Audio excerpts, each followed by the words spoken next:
À Panem 360, nous sommes avec Catherine Major, qui a composé la musique d'Albertine en cinq temps, qui est devenue un opéra sur un texte de Michel Tremblay. Albertine en cinq temps, maintenant, est devenu un opéra live, c'est-à-dire que c'était un enregistrement au départ. On avait fait, Catherine, une interview lorsque l'album est sorti. Et depuis ce temps-là, ça a fait un bon bout de chemin. Comment ça se passe sur scène? Ben, sur scène, ça se passe bien. Moi, j'ai évidemment pas assisté à tous les concerts parce que je peux pas, pas parce que j'avais pas envie, mais, mais je pense ils ont fait un beau bout de chemin. En fait, c'est un projet qui est assez particulier dans la mesure où il dure longtemps sur scène, chose qui est pas vraiment le cas avec les opéras en général. Souvent, c'est joué, on le sait, là, c'est joué 2 soirs, 3 soirs, puis après, c'est terminé malheureusement, parce que ce sont des grosses productions avec beaucoup de travail derrière. Mais là, Albertine a la chance de se promener un peu à la façon des spectacles en musique populaire, finalement, parce que cet opéra-là emprunte un circuit qui n'est pas juste spécifiquement classique, c'est-à-dire des salles qui sont acoustiques, qui sont destinées à recevoir ce genre de production. Alors, il s'adapte, il va dans des salles plus circuits conventionnels, si on veut, populaires. Donc, ça lui a Mhm. permis et ça lui permet encore de faire plusieurs représentations. Et c'est ça qui est bien avec ce projet-là. Quelque part entre le musical et l'opéra, puisque tu as une formation classique, mais aussi tu as une formation en chanson, donc tu sais comment faire porter un texte musicalement. Alors donc, c'est peut-être ce qui explique les lieux, le choix des lieux qui va au-delà d'un opéra, entre guillemets, classique ou normal dans la tradition opératique. Dans le cas qui nous occupe, c'est un phénomène plus populaire. Oui, ben en fait, c'est ça depuis le début, c'est le- à tous les niveaux, en fait, au niveau de la sonorisation sur scène, ça a été des grands questionnements. Est-ce qu'on microphonise les chanteuses? Si on le fait pas beaucoup parce que ça pose problème si c'est trop, on les veut pas. Une chanteuse d'opéra, ça peut pas chanter dans un micro de voix de chanteuse de chansons parce que ça n'a pas du tout le même souffle, évidemment. Donc, ça a été toujours l'espèce de chevauchement entre les deux qui est devenu complexe, en fait, qui a rendu ça quand même complexe au niveau c'est ça, de l'approche, de se dire, comment on l'approche? Est-ce qu'on reste puriste? Est-ce qu'on fait juste, puis, tu sais, là, on arrive de Paris une semaine, là, où ça a été fait vraiment sans sonorisation dans des beaucoup plus petits lieux, parce que si on met, par exemple, l'opéra au Théâtre Outremont, pour donner l'exemple de ce qui s'en vient en décembre, et qu'on met pas de sonorisation pour les chanteuses et ainsi que les musiciennes, on n'entendra strictement rien parce que l'acoustique de la place ne se prête pas à ça. C'est ça, Mais exactement. Les amphithéâtres de l'opéra sont conçus. D'ailleurs, la voix d'opéra avait été conçue pour les amphithéâtres au 19e siècle, la technique vocale. Et là, on se retrouve dans des endroits où l'acoustique n'est pas conforme à ce que la voix peut projeter, même si la voix peut projeter beaucoup. tout à fait, puis il faut pas oublier qu'elle est accompagnée par des instruments, puis le piano et un violon et une contrebasse, ça a quand même ses limites aussi au niveau de l'acoustique Oui. naturelle.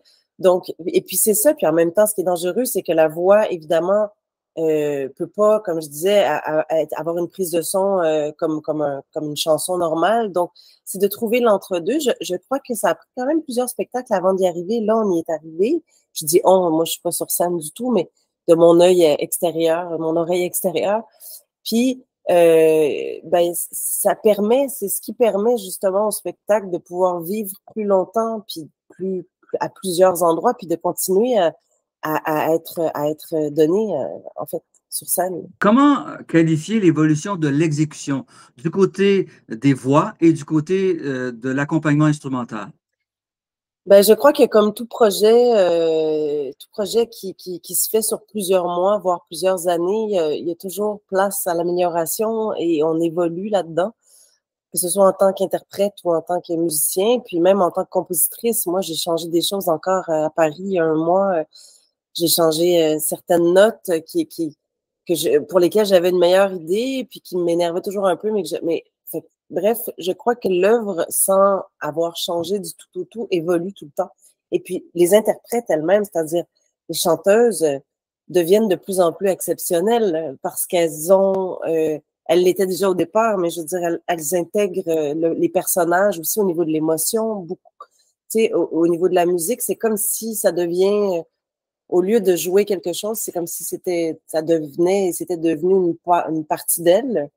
Donc, puis, tu sais, la communion entre les musiciens aussi, tout ça, c'est un travail, généralement, tu sais, je le sais pour l'avoir vécu des fois. Par exemple, j'ai fait avec l'OSM, avec Kent Nagano, un jour, j'ai fait les 7 péchés capitaux. Je l'ai fait une fois.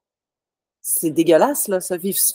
Parce que, d'abord, je me rappelle plus de rien. Je sais même pas comment j'ai appris ça, en fait. J'ai appris ça pour une fois, mais je l'aurais refait une deuxième, une troisième, une 20e fois.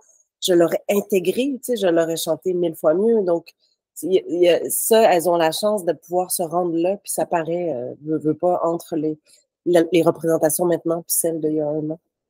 Aurais-tu envie de jouer parfois sur Ah, scène? jouer la musique, le piano? Oui, oui. Oui, mais ça m'est arrivé, mais pas, mais j'avoue que c'est j'ai toujours envie d'être sur scène dans la vie. C'est quelque chose que j'ai envie de faire, même d'accompagner d'autres artistes. C'est quelque chose que j'aime.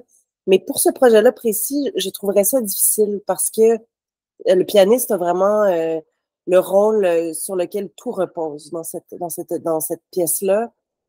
Accompagner des chanteuses d'opéra, c'est quand même tout un mandat, puis j'aurais peur de me tromper, tu sais, j'aurais peur de me tromper, puis je suis tellement instinctive je l'écris note par note sur cette partition-là, mais j'aurais du mal à suivre mes partitions, je serais obligée de partir je suis trop instinctive, j'improviserais pas mal, probablement beaucoup, malgré, je garderais les mêmes structures, mais il y a des choses qui dérangeraient les musiciennes, puis qui dérangeraient les chanteuses aussi, c'est sûr, déranger. Pas pour le fun autour d'un foyer. Oui, mais souvent les créateurs, les gens qui composent, effectivement, lorsque c'est le moment de l'interprétation, ils vont toujours penser à ajouter des choses, etc. Il y a vraiment une distinction entre les interprètes et les compositeurs, compositrices. Tout à fait. Puis c'est ça qui est beau aussi, puis qui est, tu sais, dans la chanson, mettons, quand je livre je sais pas, un album sur scène ou que je suis en spectacle, il y a toujours une liberté parce que c'est moi que j'accompagne. Donc, si moi, je décide de dériver au piano, ben, je dérive à la voix en même temps. Puis j'ai cette liberté-là, je dois rien à personne, à part bon, mes musiciens éventuellement, il va falloir qu'ils me suivent, mais tu sais, tandis que là, dans ce genre de concert-là, je suis au service des autres, là, puis je peux pas. Fait que ça me stresserait un peu. Fait que non, je préfère être dans la salle, pour être honnête. Ouais. Oui, vous l'avez déjà joué à plusieurs reprises, dont quelques fois en Europe. Parle-nous de la réception. Comment les gens réagissent-ils et y a-t-il une différence entre l'Amérique francophone et l'Europe dans la réaction? Ben, toujours de la même façon un peu.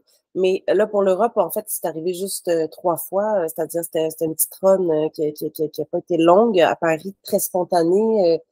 Mais puis bon, c'était des tout petits lieux, donc il y avait, pour être honnête, c'était très intime par rapport à ici, mais d'autant plus intéressant parce que bon, plus c'est intime, plus on a l'impression d'être à côté de l'émotion. Mhm. Les Français, pour ce que j'en ai vu, ont été très, très touchés, de la même façon que les Québécois, mais ils s'expriment pas de la même manière. Ils sont un peu plus retenus dans leur. Mais après coup, quand tu as des discussions avec eux, ils ressentent. Et puis, tu sais, c'est sûr que le joual, la langue, ils trouvent ça. Ils sont plus détachés que nous. Nous, on entre dans nos racines. Eux, pour eux, il y a quelque chose d'impressionnant à cette langue-là qui est la leur, mais qui n'est pas vraiment la leur, en fait, finalement, mais qui part des mêmes racines. Fait que c'est ça, ils ont apprécié, mais je dirais que le mot d'ordre, là, le général sur l'émotion dans ce spectacle-là, c'est cette émotion-là, elle est palpable par tout le monde. Puis je vois beaucoup de gens, les gens pleurent, je veux dire, c'est niaiseux, mais les gens pleurent. L'histoire est émouvante, mais le fait que ça soit transposé en musique aussi, tu sais, il y a quelque chose les gens sont très émus. D'abord, l'histoire est très triste. Puis le passage de l'âge, le fait de se parler quand on est jeune, de se voir vieillir, de voir ce qu'on va devenir. Tu sais, il y a tout ce concept-là qui est génial, auquel Michel Tremblay, évidemment, a pensé. Plus l'aspect musical qui est très, évidemment, mineur. Et je tire sur des cordes beaucoup, là, parce que je suis comme ça de toute façon dans la vie. Tout ça mélangé, plus l'interprétation de ces grandes femmes-là, tout ça, ça fait que les gens en reçoivent pour leur plume là, en termes d'émotion. Donc, il y a beaucoup de gens qui flanchent, hommes comme femmes. Je sais, je l'ai vu au théâtre du Rideau Vert, ça se mouche, là. Pas juste là, un peu partout où je suis allée. Fait que ça, c'est bien. Moi, dans ce temps-là, je trouve que il y a quelque chose qui est relevé, le défi, le mandat est fait, là, tu sais, jusqu'au bout, c'est-à-dire qu'on est allé chercher de l'émotion. Excellent. Et donc, se concentrer de l'histoire du Québec à travers la dramaturgie de Michel Tremblay, ça touche beaucoup les gens. C'est-à-dire qu'on voit la trajectoire d'une de ses héroïnes, sinon son héroïne principale, se déployer à travers le temps et en même temps, les gens qui sont sensibles à toutes ces époques du Québec, évidemment, sont très touchés. Oui, puis tu sais, en dehors des époques, c'est l'histoire d'une mère qui est pas capable de gérer ses enfants, en fait. À la base, c'est ça. Puis bon, c'est une époque parce était au foyer, puis on n'est plus comme ça, les femmes aujourd'hui. Moi, j'en ai 4, puis je suis pas capable de gérer, mais je fais pas juste ça. Non, mais je gère, mais C'est bref. pas pareil comme autrefois, mais la Oh, gestion de nos enfants est aussi difficile qu'autrefois. ben oui, puis il y a d'autres difficultés, en fait, qui se sont Oui, ajoutées, qui se sont substituées. Hein. Mais bon, enfin, bref, mais ce que je veux dire, c'est que l'histoire, à la base, est de tous les temps.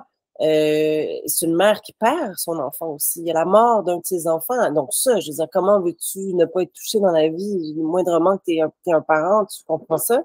Et même quand t'en es pas un. Donc, il y a ça, puis il y a l'autre chose qui est intemporelle, c'est l'idée de vieillir, justement, tu sais, de voir cette femme-là à 30, 40, 50, 60, 70 ans.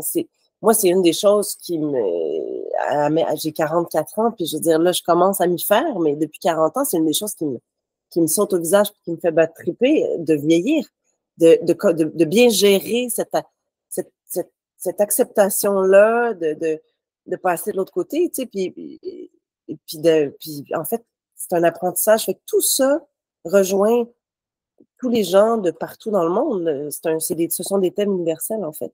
Fait que ça, oui.